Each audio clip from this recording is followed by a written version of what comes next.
recording, the first one especially. Yeah. Just like, have you ever been in love, like your first girlfriend? You can't forget it. I'd been writing for probably 3 years. I'd always wanted to come in and record a song myself, and I ended up coming in here and recording my very first song, which I later scrapped because it was just not what I wanted. Just being able to hear the sound for the first time is just really, really good. You just feel like you're achieving something. You just feel so good about yourself. When I first heard it back, I thought it was great. I thought it was good. I listened to it again, and I wanted to do it again. The first gig I ever did, it was the Feel Good Festival. There was about 1,000 people there. It was huge. I had a live band and everything, and it was so nerve-wracking. But when we did it, it was like I just wanted to continually perform. It was like it was my new love. So I got up there and felt a bit better, but still first gig. Was nervous, but everybody was egging me on, so I felt pretty good about myself with that. I remember my first sort of gig that I did was the gig in the Gardens, the first time I did that, and absolutely terrifying. Didn't know what to think of it, didn't know how people were going to react to my music because I hadn't really showed anybody. I felt great, like I felt really good because I couldn't believe that that the first I was nervous, then after everything is done, like you feel like, whoa. And time went by, they say every second that thing you better count it. Was up a moment that is past and it's gone forever. But don't feel sorry for me, cause I'm a fighter. And this is what the world threw at me, trying to empty me. Didn't take enough as I was growing up. Oh no, Allah, my man and pop was gone and the village was born. Now my mind have grown. It's a love story, a love story that I can share, yeah. Oh yes, in a village I can call it home today. Somewhere in the country, a country of a dream where every child spreads. So come and save me, come and save me. I'm at the land, come and save me. These are the little stories. Some say what you got through life, make it who you are. But if you are like a one of those rocky keep the laws in his hand, they never had a chance to say goodbye to the loved ones. My disease drop, you bring it hit. I ain't looking forward to go right now. I was a troubled youth and came from a family of abuse and neglect. So I had a lot of issues when I was younger and I didn't have a lot of people to turn to. And I was doing what a lot of young people do and just hang around the shopping centres or the bus mall because we had nothing better to do. And then I discovered that there was a youth centre. I realised one of the youth workers was a music artist and he was into making music, and he showed me how to make some music, and I started making it on the computer. And after that we got a grant from the government for $20,000 to set up the music studio. So I come in here one day and he was recording a song. He wasn't just recording, he was sort of, also messing with his beats a little bit as well, and I mean that intrigued me straight away. I'd always wanted to come in and record a song myself, and yeah, it just sort of sparked something and wanted to continue with it. I wanted to start getting out of trouble, so I started coming to Pulse and following down my music path. That way I could stay out of trouble. It kept me occupied, stopped me from doing a lot of bad things because I was bored all the time. At the time, obviously, being extremely messed up on drugs and alcohol and that sort of thing, and not really caring, wanting to express myself and not caring how that was going to influence anybody else. I started getting into a lot of trouble with the police, and then it got to the point where they started to lock me up and I started to get into a lot harder things, like friends were encouraging me to do drugs, alcohol, so I started doing that sort of stuff, sort of going down a really wrong path. And then I got sent to juvie. I've done a few months in there to first start off with. My parents didn't want me anymore, so I was pretty much going from home to home, living on the streets. That was pretty much a bit of a wake-up call. But then I found music, really, and that helped me a lot. It was keeping me occupied all the time. I'd always be in my room writing out new lyrics. I loved it. I love to write music. I love to spit music. I love the sound of music. Music's pretty much my life now. A young boy who came from nothing, but he tried so hard, yeah, to turn that nothing to something, and that light of sparks, yeah. Never let the assumption get to his heart, nah. That he was just a punk kid that would never do enough. But his eyes light up fast, never starts to pass. The time is flying fast, this time he's trying hard. His find his mind and stuff, he shines like a star. When he closes his eyes and the lights apart, he fights the dark with the match and the fire starts. His insight's hard to catch, but he's flying past. He's in flight by the snatch under blinding stars. He brings light, but the fact is the line is struck so hard in the heart that it tore apart. A bizarre part of the past, but he passed the fast. No half-assed bars, no shards of glass, no broken esteem. I'm shooting straight for once. Put it all on the line, it's life just a rhyme on the mic. Gets me blast my time for heart. I was never the one to sort of be focused on my schoolwork. I would always be the one like at the back of the class sort of just writing down rhymes in like just notepads. Well, I know when I write that I put my whole heart into it, so I know that some people are going to be able to relate to some of the stuff I write, because some of the stuff I write, it's not all just swearing and gangster rap, it's also stuff that helps with depression, stuff that helps with all that sort of stuff, because I used to have depression pretty bad and anxiety. I was going through a lot of like personal issues and getting in trouble with the law, and Pulse was sort of like, and the music studio was kind of like an outlet to sort of get all like my anger and like my frustration out in like lyrics and stuff like that. And it got to the point where my mum would be like, if you misbehave, then no recording for you, and it really did, it affected me. And then I realised that this is the place that I wanted to be, and then I started to become creative and change in myself and realised that no, I don't want to be doing this everyday bad stuff that goes nowhere. Hey, this is my personal life, like I can put this down on paper and like, you know, I don't care if anyone doesn't like it, that's what it is, and then I can put it into words like, and just vent what I'm feeling on the mic, because I can't do it any other way. You don't need to emphasise negativity in your songs and that sort of thing for people to like it and understand it and have that feeling as well. As musicians, we feel like our word has to be heard, so people back in Africa, they can hear what we're trying to say and what's happening in the community, like what's happening here. We can sit 3 of us in a room, you know, we just get there, we're having fun, we rap and all that. Our music is basically, we record our music about peace and things that are happening around.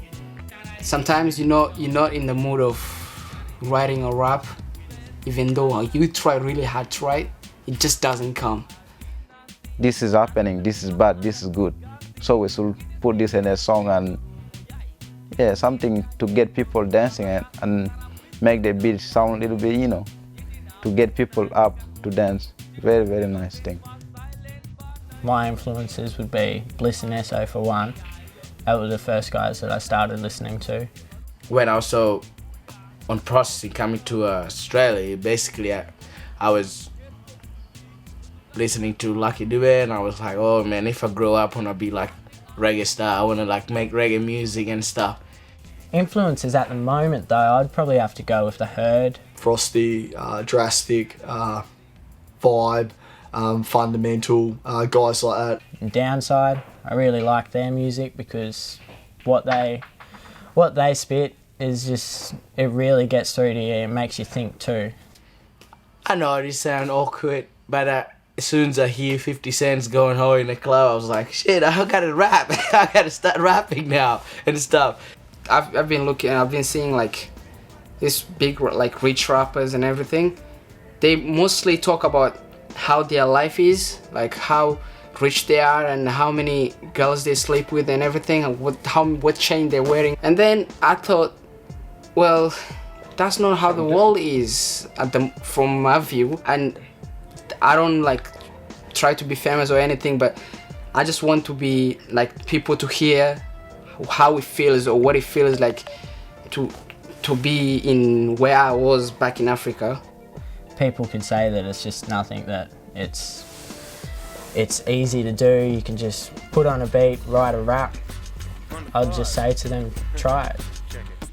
Hey yo, my name is Hazard and my 925 is to run this mic and surviving this life. And the first chance I get, I'ma demand respect. And the answer's yes, I'm a damn scared at best. And And I rhyme to pay the rent, but every time I take a step, I wind up taking 10. It's like I'm trying to make a friend, and I know what something's possible. I'm repping my rhymes and overcoming obstacles one step at a time. So don't you misconceive this big MC. My lyrics are fresher than Listerine, and I got my eyes on the prize. I'm flowing it properly. My rhymes are my life, so nobody can stop me. And I'm snapping X whilst cashing checks, and I'm a rapping fresh with some of Tassie's best and the hard. I'm spitting freezes and trouble when at last the missing piece to the puzzle. Working 9 to 5, trying to stay alive. It's not just a place to come in and record. A lot of people hear that and think Pulse is just a studio. It's so much more. It's a community. There's always something, a program on to bring the community together. I realised I want to be here where things at the youth centre, where things are happening and positive things are going on. I've heard people specifically say, oh, I come to Pulse because I don't feel judged when I perform here or when I practice. I just needed someone to talk to most of the time, so I didn't just explode and sort of go on like a binge or a rampage and that sort of thing. It's just kind of good feeling that I'm coming to Pulse to do something, you know, and something that I love, something that I've been waiting far too long to do. And to me, I'm one of those people, I get inspired by my surroundings. So sometimes when I'm not even booked to come in, I'll just go and watch. So when I saw a few guys just coming from like the room, the studio room, I didn't know what was in there. I was like, what the hell's going on in there? And I just sort of, you know, I wandered over, I was looking through the little window on the door and that sort of thing, and I waited until he was finished and I sort of knocked on the door, and I went in there and sort of just said, look, can I sit down and sort of watch and see what's going on? And he was like, yeah, no worries, you know. It just sort of snowballed from there. I started like bringing friends in because I wanted to make it more of like a thing I could share with my mates. I could not come in here for months, and the moment I walk back in, it's like everyone's like, hey Frosty, how are you? What's been happening? And I think it's just a really good environment. And Pulse really straightened me up because they do have guidelines. A lot of people don't realise, but Pulse has guidelines. They have expectations. If you misbehave, you're not allowed to perform. It doesn't matter what you do or what you come into Pulse for. The support is here, and there's also respect is here. You're gonna learn how to respect yourself. It's just the support around here and everything, and there is a lot of friendly faces in there. Music helps everybody in a way, really. When you turn on music and you listen to it, and well, you sort of just go to another place. In a way, it's therapeutic for myself, but it's also so people can relate.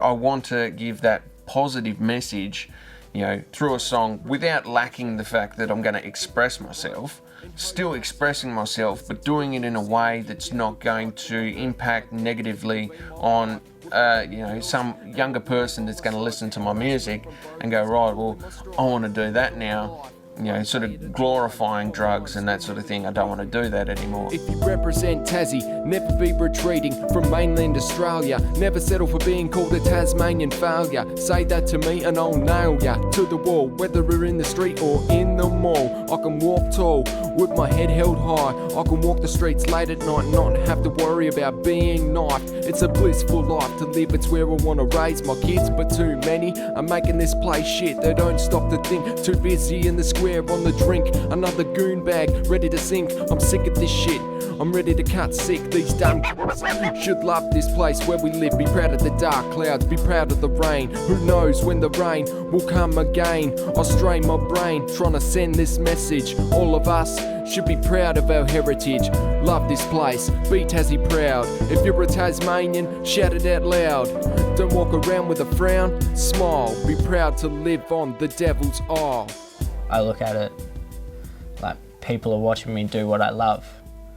So if they've seen somebody who's doing what they want to do and trying to achieve what they want to achieve in life, well, why wouldn't they try it? Why wouldn't they try to achieve their goals? If you don't give up and you're gonna develop and build your stuff, you know? Like, it took me I'll say about 6 years, 7 years to make my first album. Yeah, I mean, I got like 30, 50 songs, I don't know. But to get it right, you know, to get things right and to be able to say, look, I actually earned that spot, it takes a lot longer than what you'd expect. And then becoming a confident young person that can stand up and talk to anybody. And I think that's what a lot of young people need, is a voice, and, you know, no matter what they've got to offer, just to be heard. I want to try and make that positive sort of message to then progress further, you know, and hopefully have these young people with a positive sort of self-image to go, right, well, I want to get in there and make music that's going to make somebody else feel good as well. It's just a place where you can feel like safe in the surroundings and just not feel like you can be either like bullied or harassed. They're all friendly, you know. The things that they do may even take your head away. It's definitely shaped who I am as an actual person. It's definitely sculpted who I am today, and I'm very proud of who I am today. I want to be remembered as the person who was himself. That's how I want to be remembered. To see such change in a young person from the hatred and their neglect and abuse from their parents or whatever they're going through, to be able to sit down and write it and get their thoughts out on paper, be able to go in there, express it with their voice, you just see a huge change in a person, or a young person, or a troubled person, just by going through that process of creativity and helping them realise that, hey, you can do something with your life, you can be somebody, and you can be creative, and we've all got something to offer. Nigga